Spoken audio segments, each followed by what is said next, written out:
Get this in the shot.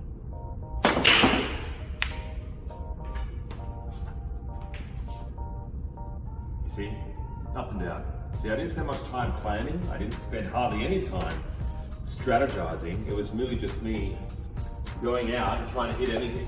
And this is the problem I find a lot of Amazon sellers make is they don't spend any time planning the products, planning logistics, where to get the supply from, planning the negotiations to get the best price. So they just list it on Amazon, but they don't consider building a website, a Facebook presence, an Instagram presence, or even how to follow up and get reviews, right? So it's very just gun-ho and there's no strategy. You know, you need to spend more time on a strategy on which goal to go after and spend some time planning for that, because I find a lot of Amazon sellers just, you know, they don't do any planning at all.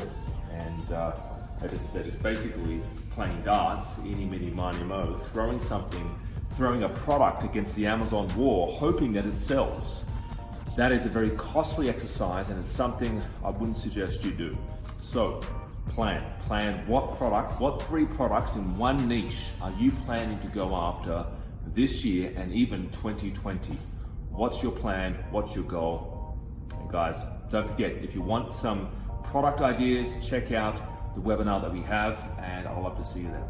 Have a great day. Bye.